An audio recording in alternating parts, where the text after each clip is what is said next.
우리가 예배소서를 계속 읽고 묵상하고 있는 가운데 있는데요. 우리 예배소서에 있는 말씀을 우리가 읽어보면요. 이 성경을 감옥에서, 사도 바울이 감옥에서 썼다는 것이 잘 느껴지지 않습니다. 그런데 오늘 말씀 보니까 감옥 안에서 오늘 이 말씀을 기록했다고 그렇게 전하고 있죠. 그가 그렇게 말하지 않았다고 한다면 그는 감옥에 갇혀 있는 사람같이 느껴지지 않습니다. 아무리 강한 사람이라 할지라도 감옥에 들어가면 어떻게 될까요? 간수들이 항상 지켜보고 또 억압되고 자유도 없고, 그러니까 참 외롭고 고통스러울 것 같습니다. 그런데 이 사도 바울은요, 에베소 교인들을 향해서 단 한 번도 내가 감옥에 있으니까 힘들다, 어렵다, 고통스럽다, 외롭다, 빨리 나가게 되기를 그렇게 기도해 달라, 이런 말을 전혀 하지 않았습니다. 오히려 감옥 속에서 그가 어떤 감정을 느꼈습니까? 하나님 주시는 평안함, 주님이 주시는 평안함, 그리고 기쁨과 감사를 느꼈습니다. 오히려 자신을 걱정하고 있는 에베소 교인들을 향해서 위로하고 격려했습니다. 오늘 이 감옥 속에서 바울이 참 에베소 교인들에게 전하고 싶은 말이 이거죠. 오늘 13절에 있는 말씀에 보니까 그러므로 너희에게 구하노니 너희를 위한 나의 여러 환난에 대하여 낙심하지 말라. 이는 너희의 영광이니라. 아멘. 그렇게 지금 이야기를 하고 있죠.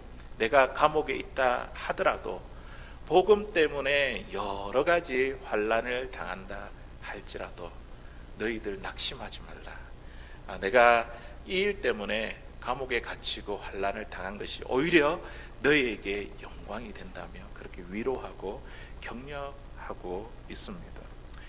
바울이 감옥에 있으면서도 어떻게 이렇게 참 마음이 담대하고 평안함을 얻고 감사와 감격이 넘칠 수 있을까요?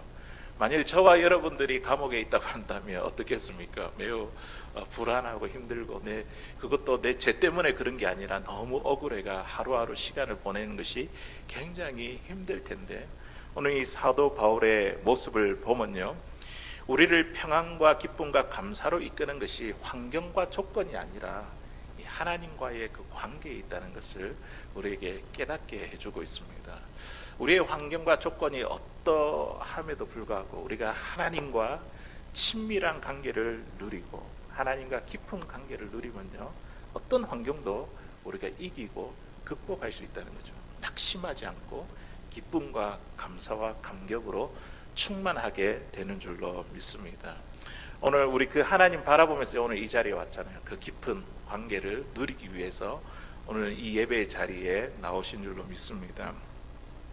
바울이 오늘 이 감옥에 있으면서도 그에게 평안함을 잃지 않았고 기쁨과 감사와 감격이 넘친 이유는 첫 번째로 오늘 말씀해 보니까 그가 하나님의 은혜의 경륜을 깨달았기 때문입니다.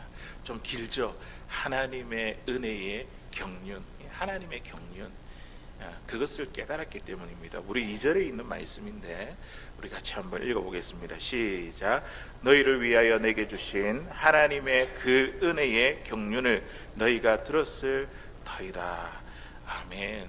하나님의 경륜, 우리가 참 들을 때에 좀 어려운 말 같다, 그런 생각이 들어지는데요, 이 하나님의 경륜은요, 하나님께서 하시고자 하는 그 일들을 이야기합니다. 하나님의 계획, 하나님의 섭리, 하나님께서 이 땅에서 하고자 하시는 그 일들, 사람이 어떻게 하나님께서 하시는 일을 알 수 있을까요? 그러니까 이게 뭐라고요? 비밀이라고 오늘 사도 바울이 이렇게 이야기하죠.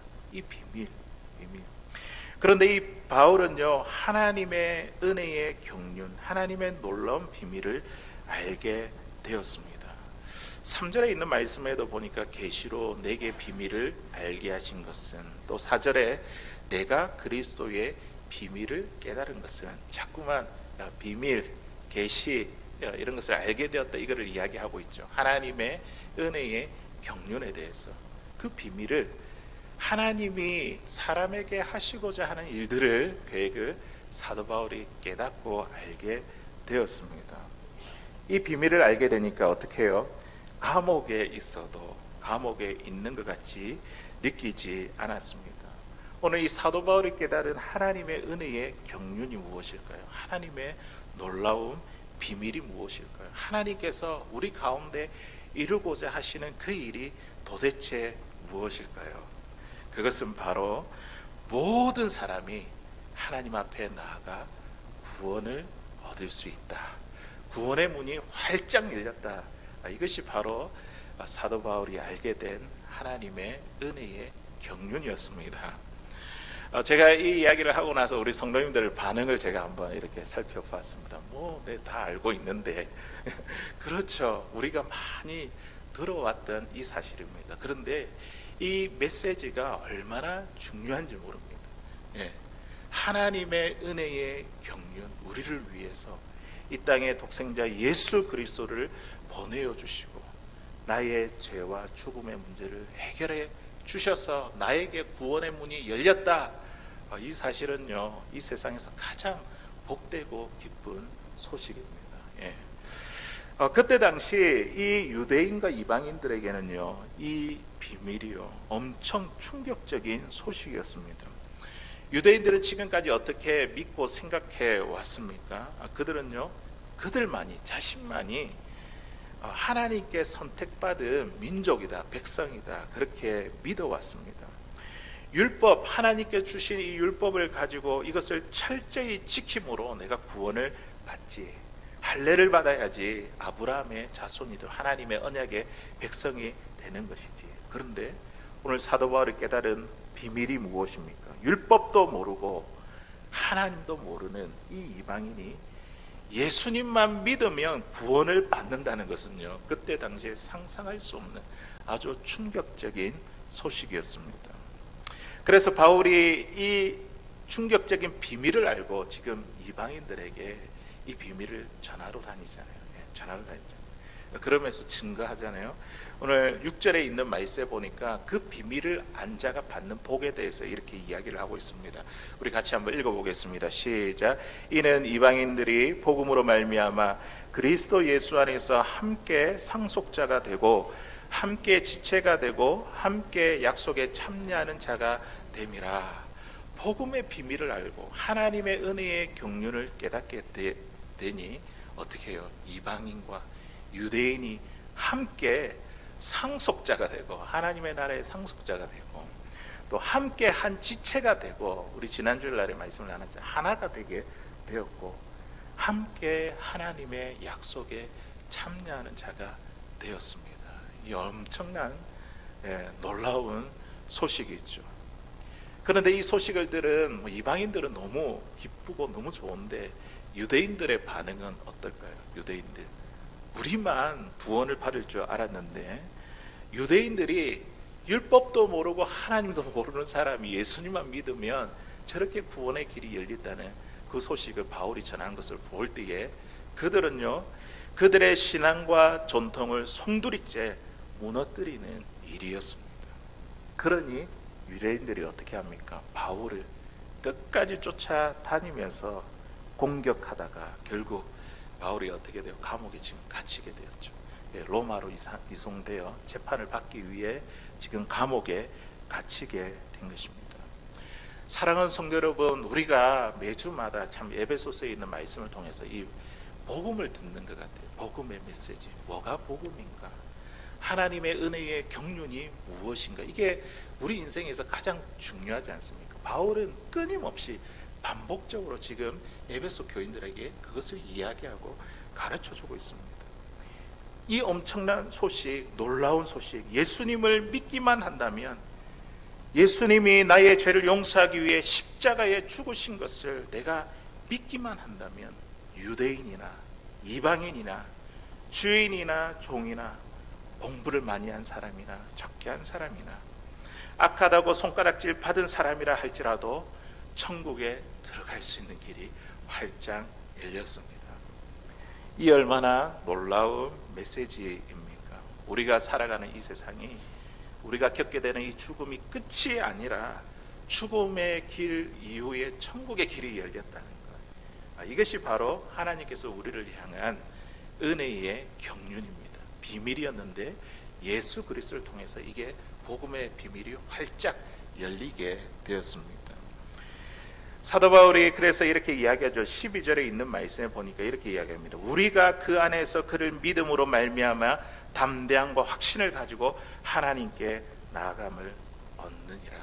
이제 그리스도를 믿는 믿음을 가지고 누구든지 담대하게 누구에게 나아갈 수 있게 되었습니까? 하나님 앞에 나아갈 수 있게 되었습니다. 구원의 길이 우리에게 활짝 열렸습니다. 바울은 유대인들의 반대에 부딪혀 비록 감옥에 있는 신세가 되었지만 그는 감옥에 있어도 감옥에 있는 것 같지 않았습니다. 모든 사람에게 구원의 길이 열렸다는 하나님의 그 은혜의 경륜을 알게 되었고 이 사실로 인하여 그에게 믿음의 담대함과 확신을 얻게 되었기 때문입니다. 하나님의 은혜의 경륜을 깨닫는 것, 우리 복음의 비밀, 하나님의 이 놀라운 메시지를 우리가 받게 되는 것은요, 우리에게 여러 가지 환란이 우리에게 다가온다 할지라도 그것은 우리를 어떤 환경도 우리를 두렵게 하는 것이 아니라 그 가운데서도 평안과 기쁨과 감사와 감격으로 충만하게 하는 줄로 믿습니다. 오늘도 우리 그 복음의 메시지 때문에 오늘 이 자리에 왔고 또 여러분들이 이 메시지를 통해서 하나님의 큰 위로가 임하는 줄로 믿습니다. 우리 캐나다 큰빛 교회에 그 토론토에 있는 큰빛 교회의 원로 목사인 이면수 목사님 들어보셨죠? TV 방송에도 이제 많이 나오고 인터뷰도 하고 그렇게 했는데요. 이분은요 북한에 31개월 약 한 3년 가까이 북한에 억류되었다가 극적으로 풀려나게 되었습니다. 이분은요 북한 선교에 큰 손으로 통했습니다. 1997년부터 북한을 150여 차례 드나든 사람, 이런 사람이 아마 없을 거예요. 기록에 꼽을 수 있을 거예요. 그러면서 인도적인 차원의 대북 지원에 힘을 써왔습니다. 한때 북한에서 이 임 목사님을 VVIP로 대우를 했습니다. 그냥 VIP도 아니고 VVIP로 대우를 했습니다. 그만큼 그가 북한에게 지원, 주민들에게 지원하고 인도적으로 협력한 그 일이, 그 공이 매우 컸기 때문입니다. 그런데 2015년 1월에 국가 전복 음모 혐의로 무기노동 교화형을 선고받았습니다. 그 이후로부터 이제 감옥 생활을 하게 되었죠. 유튜브에 올라온 해외 강연이 이게 문제가 되었습니다. 이 임 목사님을 감시하던 간수가 한 사람을 감시하는데 몇 명이 감시한 줄 아십니까? 50명이 이 목사님을 감시했습니다. 그리고 그 중에 40명이 권총을 가지고 있었습니다. 유사시에 이제 총을 쏘아 버린다는 것이죠. 간수들의 언어 폭력으로 스트레스를 받아 석 달 동안 설사를 계속했습니다. 매일 8시간씩 하루도 예외 없이 강제 노동을 하게 되었습니다. 한겨울에는 꽁꽁 얼어붙은 땅을 깨고 구덩이를 파는 그런 작업을 했습니다. 상체는 땀이 흠뻑 젖었지만 손가락 발가락에는 동상이 걸려 2-3개월간 병원 신세를 지기도 했습니다. 이 감옥 생활 가운데 가장 힘들었던 것이 외로움이라 하더라고요. 외로움, 사람들과 대화할 수 없고 독방에서 혼자 지내는 그 외로움이었습니다. 아무런 죄도 없이 감옥에서 오랫동안 고통을 당했는데 얼마나 억울하겠습니까?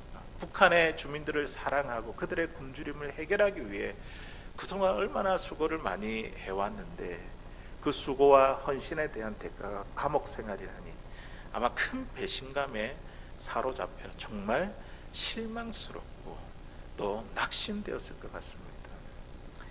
그렇게 큰 사랑을 주고도 억류되었던 이 시간을 생각하면 북한이라는 말만 들어도 어떻게 되겠습니까? 막 거부 반응이 일어나겠죠. 북한을 향해 쳐다보기도 싫을 것 같습니다.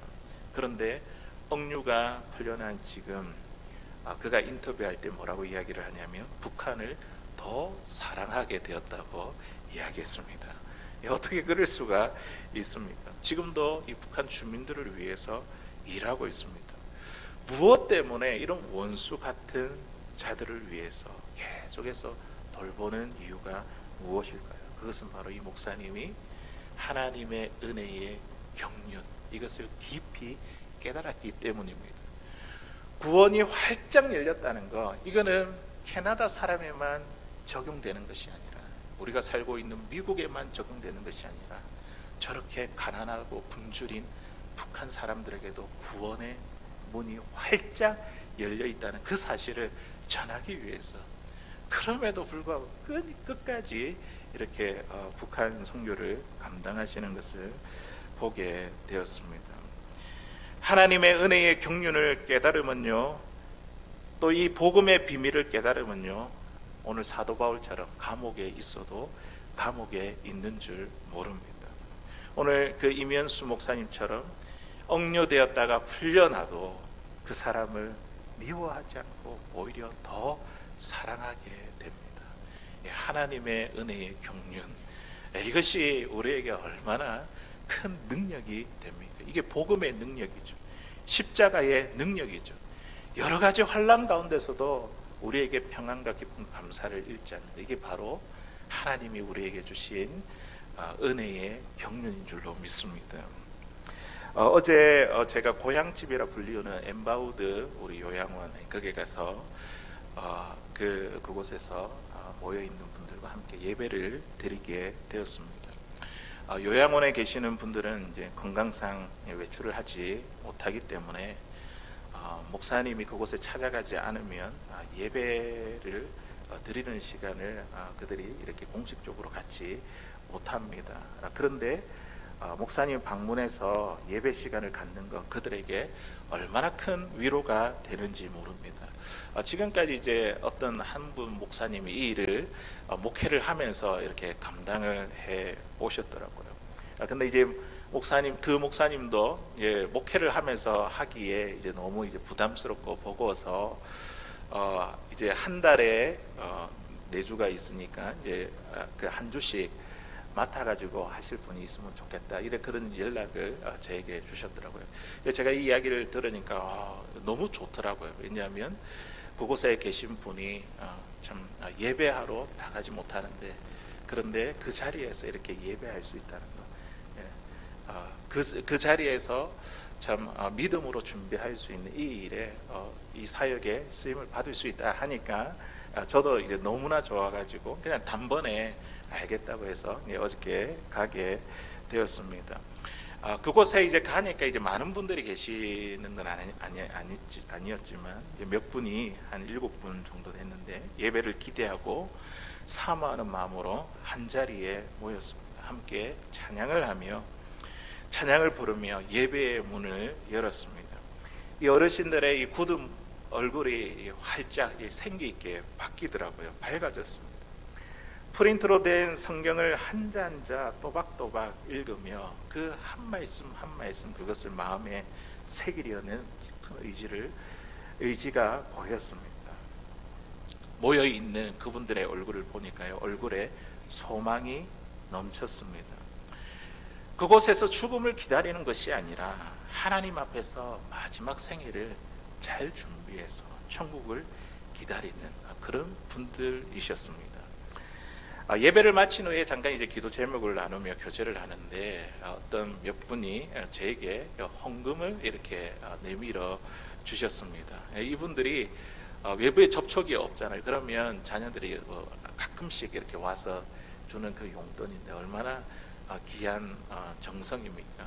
그것을 이제 드리는데 없는 것 가운데 정말 사렙다 가부의 두렙돈과 같은 그런 예물인데, 그것을 받고 제가 너무 감격스러워서 참 이분들과 그리고 이곳에 있는 분들의 신앙을 돕기 위해 이것을 사용해야 되겠다, 그런 마음이 들었습니다. 건강상의 이유로 오랫동안 요양원에 있었지만 있으면 얼마나 답답하고 외롭고 참 힘들겠습니까? 그럼에도 불구하고 그 가운데 참 기쁨으로 예배하고 밝은 얼굴로 저를 대하며 마음의 감사와 감격이 있는 이유가 무엇일까요? 그것은 바로 그들이 하나님의 은혜의 경륜을 깨달았기 때문입니다.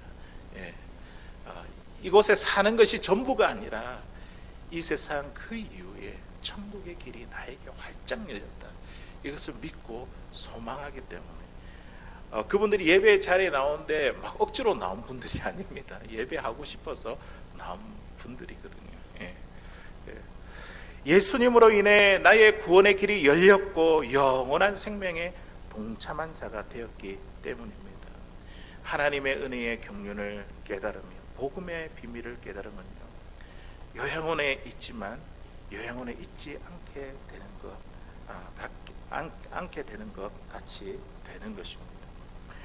바울이 감옥에 있어도 오늘 또 기쁨과 감사가 넘친 그 이유, 두 번째 이유는 무엇이냐면 그가 하나님의 은혜의 선물을 받았기 때문입니다. 첫 번째로는 뭐라고요? 하나님의 은혜의 경륜, 이 우리를 향한 하나님의 놀라운 계획, 그것을 깨달았다고 한다면, 두 번째는 뭐냐면 하나님의 은혜의 선물, 그 구원의 비밀을 깨달을 뿐만 아니라 그 구원의 비밀을 선물로 하나님의 은혜로 바울이 받아들였습니다. 우리 7절에 있는 말씀 우리 같이 한번 읽어보겠습니다. 7절 시작. 이 복음을 위하여 그의 능력이 역사하시는 대로 내게 주신 하나님의 은혜의 선물을 따라 내가 일꾼이 되었노라. 아멘. 앞에서는 계속 비밀, 그리스도의 비밀, 하나님의 은혜의 경륜, 계획, 섭리, 그것을 알게 되었다 이렇게 이야기를 했다면, 이제는요 그것을 내 것으로 받아들였다는 거예요. 그 구원을 나에게도 활짝 열렸고 나도 그 구원을 받아들이게 되었다. 하나님의 은혜의 선물을 받아들였기 때문에 그가 당하는 여러 가지 환난 가운데서도 낙심하지 않고 오직 기쁨과 감사와 감격으로 살 수 있었던 것입니다. 바울은 하나님의 은혜의 경륜을 깨달은 것으로 끝난 것이 아니라 그 구원의 혜택을 본인이 누리게 되었습니다. 여기에 앉아있는 우리 성도님들, 복음의 메시지가 뭔지 다 아십니다. 예수님을 믿으면 구원을 받는다. 예수님이 나의 죄와 죽음의 문제를 해결해 주셨다. 우리가 비밀을 알았잖아요. 그러면 두 번째로 중요한 것이 무엇이냐면 그 비밀을 내 마음 가운데 선물로 받는 것입니다. 예수님을 영접하는 것이죠. 믿는 것이죠. 선물로 받는 것, 은혜를 받는 것. 구원은 나의 어떠함과 조건과 이유에 상관없이 이것은요 하나님이 우리에게 거저 주시는 은혜입니다. 내가 뭔가 수고를 해서 뭔가 내가 애써서 그리고 열심히 해서 이 헌신의 대가로 받는 것이 아니라 나를 사랑하시는 하나님의 성품의 근거에서 받는 것이 바로 구원의 선물입니다. 구원은요 하나님의 은혜이고 동시에 하나님의 선물입니다. 하나님의 은혜와 선물입니다. 우리가 이것을 다 얻고 누리게 되었습니다. 원래 바울은 어떠한 사람이었습니까? 바울이 처음부터 이렇게 복음에 열정을 가진 사람이었습니까? 아니죠. 바울은 원래 그리스도인을 핍박하는 사람이었습니다. 그리스도인들을 잡아다가 감옥에 집어넣는 사람이었습니다. 그는 스데반 집사를 죽이는 일에 주동했던 그런 인물이었죠. 그리스도인들이 사울 이렇게 이야기를 하면요 치가 떨릴 정도로 이렇게 도망가는 그런 이제 무시무시한 인물이었죠. 그렇게 완악한 자가 지금 어떻게 이렇게 바뀌게 되었습니까? 다메섹 도상에서 주님을 만나 그의 눈은 환한빛 때문에 감겨졌지만 그런데 주님께서 그의 영을 열어주셨죠. 무엇을 알게 해주셨다고요? 하나님의 은혜의 경륜, 복음의 비밀을 깨달아 알게 하셨습니다. 그리고 그 복음, 그 구원이라는 선물을 이 바울이 받아들이게 되었습니다.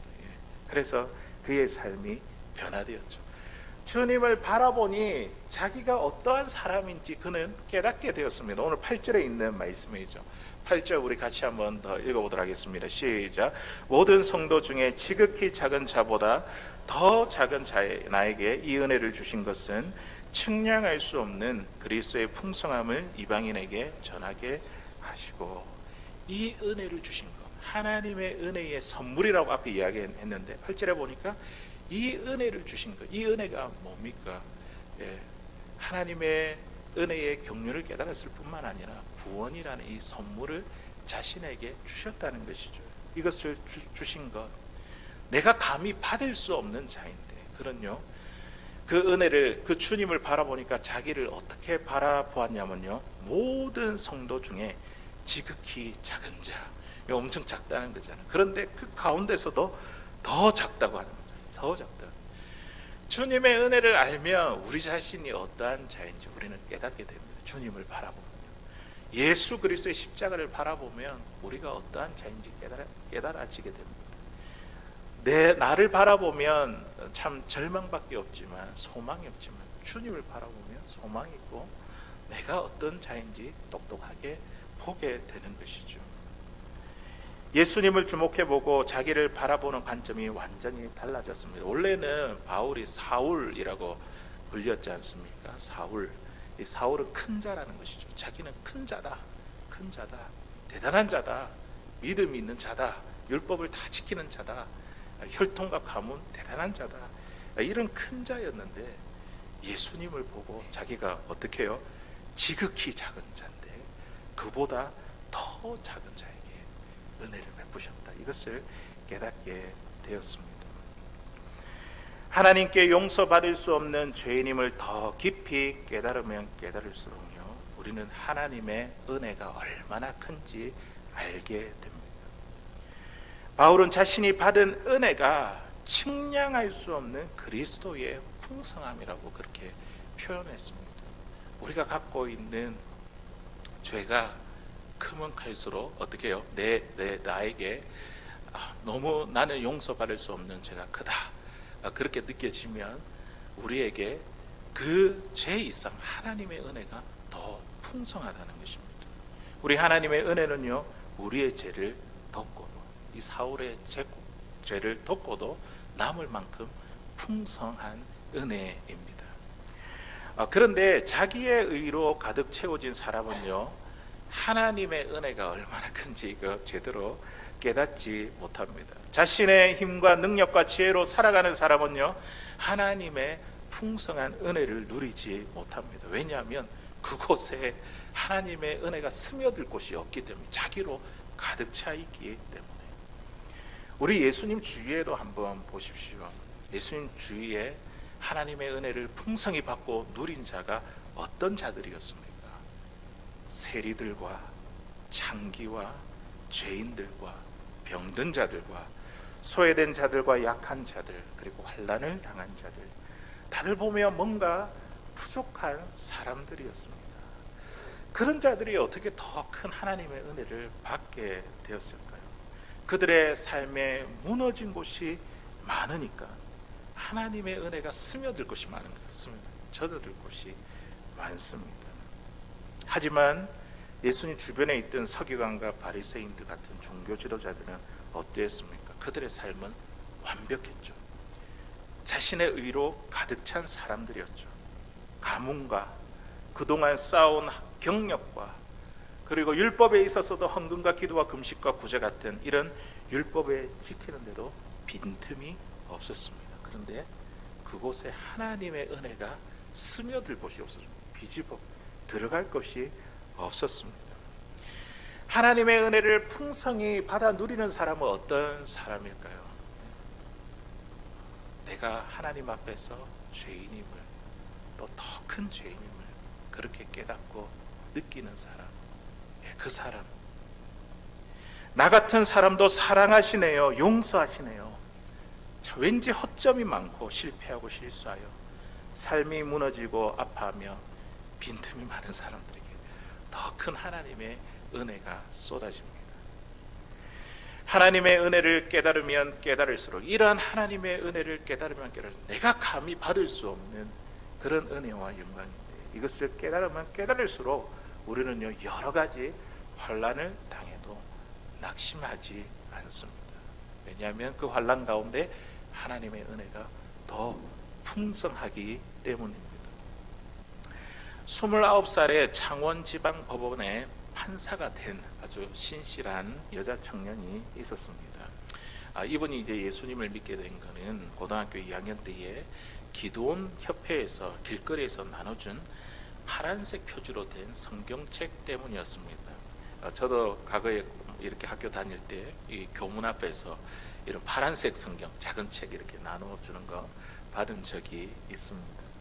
이분이 이 성경을 어느 한 곳을 펼쳐보며 읽었는데 시편 150편 6절의 말씀이 눈에 들어왔습니다. 호흡이 있는 자마다 여호와를 찬양할지어다. 할렐루야. 이 구절이 크게 눈에 들어왔습니다. 호흡이 있는 자는 사람을 말하는데 왜 사람이 여호와를 찬양해야 하지? 여호와가 누구이기에 찬양한다는 말이지? 이런 궁금증이 생겼습니다. 이런 궁금증을 가지고 학교 친구에 있는 교회 다니는 친구에게 물어보았지만 시원하게 대답해 주지 못했습니다. 그래서 그 친구가 한번 교회에 가봐라 이런 이제 권면을 받아가지고 다음 주일날에 교회에 가게 되었습니다. 교회에 가서 자리에 앉아 있는데 앉아 있는 교인들이 찬송을 부르는 거예요. 찬송을 뜨겁게 부르는 것이었습니다. 찬송을 부르는데 그 찬양을 들으면서 가슴이 뭉클하면서 하나님이 정말 계시는구나, 그런 믿음이 이분에게 생겼습니다. 그때부터 가족의 반대도 불구하고 부모님의 반대도 불구하고 혼자서 교회를 나가며 신앙생활을 하기 시작했습니다. 이분이 이제 대학에 갔는데 어느 이제 지방대 법학과를 다녔는데 졸업을 앞두고 나서 하나님의 앞에서 자신의 인생을 인도받고 싶어 했습니다. 내가 하나님 앞에 뭔가 쓰임을 받고 싶어, 그런 마음으로 자신의 신앙의 이제 멘토인 두 분에게 기도 요청을 했습니다. 그리고 3개월 후에 그 두 분으로부터 똑같은 대답을 들었습니다. 하나님은 너가 사법시험을 보기를 원하는 것 같아. 이런 대답을 들었습니다. 자기를 보니까 학교 출신도 그렇고 그리고 실력을 보면 사법시험을 볼 생각을 못했습니다.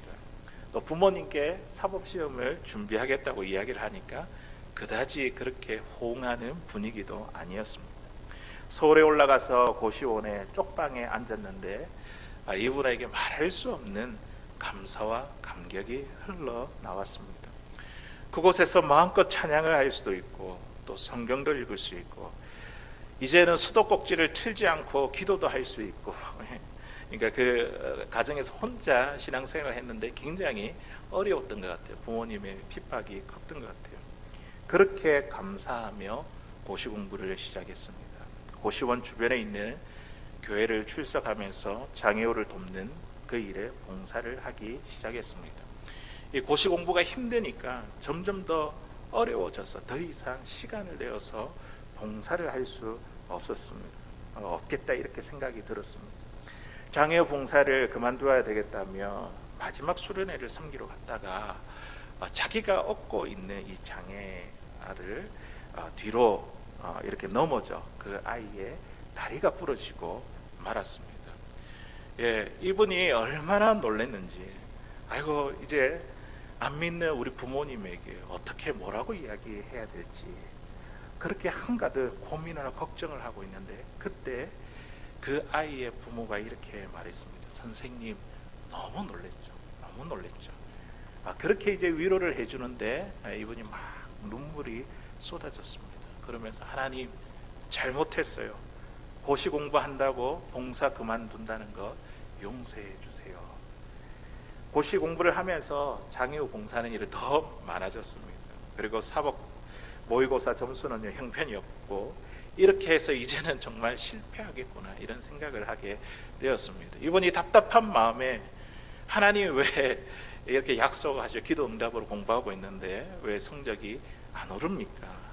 하나님께 기도하는데 이런 음성이 들렸습니다. 내가 언제 기도한 것 들어주지 않은 것이 있느냐. 그리고 마음에 강한 확신이 들었고 사법고시에 2차까지 시험을 합격하게 되었습니다.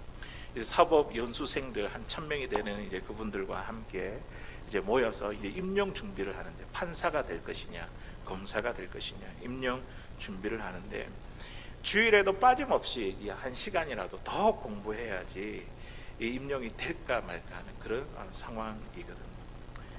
사법 연수생들이 이 청년, 여자 청년이 주일에 교회를 가서 예배를 드리고 또 장애우를 봉사는 하며 돌아오는 이것을 보면서 참 철딱서니가 없이 왜 그렇게 시간을 보내느냐는 그런 눈초리였습니다. 그때 이분이 하나님께 이런 기도를 드렸습니다. 제가 이분들에게 하나님의 증인이 되고 싶습니다. 하나님이 살아계신 것을 이들에게 증거하고 싶습니다. 어떻게 되었을까요? 정말 기도한 대로 이분이 판사로 임용받게 되었습니다. 그리고 이분이 믿고 있는 하나님을 나도 믿고 싶다는 그런 일들이 이분에게 있게 되었습니다. 이런 이제 간증을 하는 거예요. 이분의 삶을 돌아보면 예수를 믿고 결코 평탄한 삶이 아니었습니다. 맞죠? 참 예수를 믿고 신앙에 많은 어려움이 있었습니다. 부모님의 반대, 성경책을 찢어버리는 그런 부모님의 반대, 또 장애아이의 다리가 부러진 일, 오르지 않는 성적표, 주변 사람들의 눈초리. 그런데 여자 청년에게 이것이 문제가 되지 않았습니다. 환난 중에도 낙심하지 않았습니다. 왜냐하면 그 마음 가운데 뭐가 있기 때문에요? 하나님의 은혜의 경륜, 그 비밀을 내가 알고 있고, 그리고 그 은혜를, 그 구원을 내가 선물로 받고 있기 때문에 그런 환난 가운데서도 그는 낙심하지 않았습니다. 쪽방 같은 그런 고시방에 앉아 있으면서도, 그가 공부하면서도 그의 삶 가운데 기쁨과 감사와 감격이 넘쳤습니다. 그리고 이 하나님의 은혜의 경륜과 받은 구원의 그 선물로 인해 그는요, 하나님이 역사하시고 살아계심을 끊임없이 증거하고 싶었습니다. 그렇게 또 증거했지 않습니까? 오늘 사도 바울이 그랬습니다. 그런 은혜와 감격 때문에 내가 복음의 일꾼이 되었노라. 그리스도의 일꾼이 되었노라. 그러면서 이 바울이요, 교회가 해야 될 일을 지금 이야기를 하고 있는 거예요. 지난 주일날에 우리가 예배소서 이제 2장 마지막 부분들을 우리가 함께 나눴지만, 교회의 영광을 회복해라 이렇게 이야기 나눴지 않습니까? 교회가 뭐 어떤 곳인가, 그런 말씀을 함께 나눴는데, 오늘 사도 바울은요, 감옥에 있으면서 예배소 교인들에게 교회가 해야 될 일들을 이야기하고 있습니다. 그게 무엇입니까? 10절에 있는 말씀 보니까, 이는 이제 교회로 말미암아 하늘에 있는 통치자들과 권세들에게 하나님의 각종 지혜를 알게 하려 하심이니. 너희들이 받은 이 구원의 비밀, 그냥 너희들만 갖고 있는 것이 아니라 나처럼 내가 복음 때문에 감옥에 갇혔지만 이제 교회는 그 하나님의 비밀을 전하는 곳이 되어야 된다. 지금 이것을 이야기하고 있습니다. 하나님의 은혜의 경륜을 우리가 깨닫게 되고, 또 하나님께서 주시는 그 은혜의 경륜을, 그 구원을 내가 선물로 받게 되었다고 한다면, 이제는요, 그것을 전하는 자로, 복음의 일꾼으로, 그리스도의 일꾼으로 살아가야 되는 줄로 믿습니다. 바울이 그렇게 이야기하죠. 그리스도의 풍성한, 측량할 수 없는 이 은혜 때문에 내가 지금 이방인들에게 이 비밀을 전하는 거고, 그것 때문에 지금 감옥에 갇혀 있다는 것을 이야기하고 있습니다. 사랑하는 성도 여러분, 우리에게 낙심하게 만드는 그런 일들은 무엇입니까? 오늘 사도 바울이 에베소 교인들에게 그렇게 이야기하죠. 낙심에 대하여, 환난에 대하여, 내가 받은 여러 가지 환난에 대하여 뭐 하지 말라고요? 낙심하지 말라. 우리가 낙심하면 누구를 의심하는 겁니까? 하나님을 의심하는 거예요. 하나님 계시는데, 하나님 함께 하시는데, 우리 낙심한다는 것은 하나님을 불신하는 거예요. 어떻게 보면 낙심하지 말라. 우리 하나님 일하신다. 그들에게 지금 이야기하고 있죠. 내 고난이 오히려 너희들의 영광이 된다. 지금 그것을 이야기하고 있죠. 우리는 언제 낙심하게 됩니까? 내가 원하는 대로, 내가 뜻하는 대로 되지 않을 때, 하는 일마다 꽉 막힐 때에 예수님을 믿으면 모든 일이 잘 되고 형통할 줄 알았는데 자꾸만 어려운 일을 당할 때에 이 어둠의 긴 터널, 이 고통의 이 시간이 언제 끝날지 모를 때에 나와 가장 가까이 있는 나의 남편, 아내, 자녀들이 나를 몰라주고 내가 소외되고 혼자 되는 느낌을 받을 때에 우리는 순간순간 낙심하게 됩니다. 오늘 바울이 이야기죠. 내가 여러 가지 환난을 당한 것으로 인하여 너희들 낙심하지 말라. 오늘 주님께서 저와 여러분들에게 그렇게 말씀하는 줄로 믿습니다.